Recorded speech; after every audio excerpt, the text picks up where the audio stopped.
Ladies and gentlemen, the leader of South Africa, President Cyril Ramaphosa, keeps on protecting the president of Zimbabwe, Mnangagwa, regardless of the gross common freedoms infringement and a point of exhaustion the man keeps on committing on his residents.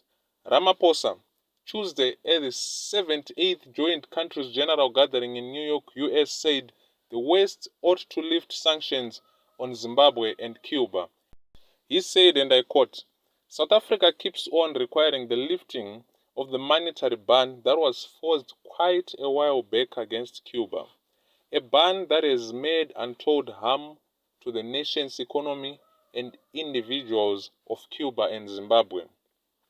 The approvals that are likewise being applied against South Africa's neighbor Zimbabwe ought to likewise be lifted, as they are forcing untold experiencing on standard Zimbabweans, yet additionally adversely affecting adjoining nations too, like my own country, South Africa."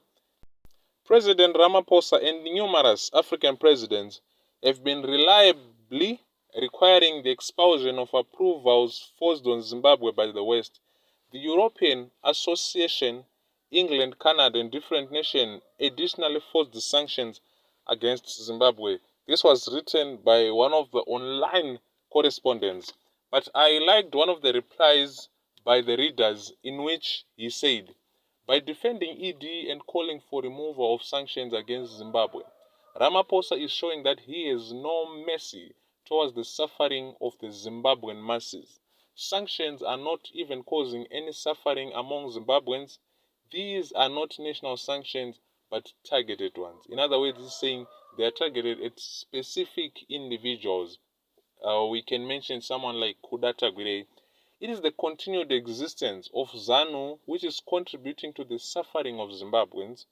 Instead of calling for the removal of sanctions, Ramaphosa should be calling ED to free all political prisoners in Zimbabwe, with Job Sikala topping the list. I, as a Zimbabwean national in the diaspora due to misrule and oppression in Zimbabwe, now strongly suspect that Cyril Ramaphosa and all those SADC leaders supporting the evil regime have been bribed with gold mines in Zimbabwe. Mnangagwa will never exist without bribing key players. If SADC takes no action against the regime, they would have sold the Zimbabwean people big time and set a very bad precedent in politics. Lastly, I call upon all South African opposition political parties to monitor Ramaphosa closely, since he is being coached to rig elections in 2024. This is one of the responses by one of the readers. I've read the article yatanga tichishare about Cyril Ramaphosa, who was defending ED even ku UK kune Congress iri kuitwa izvezvi. He is saying sanctions arifana kuliftwa from Zimbabwe because they are causing untold suffering.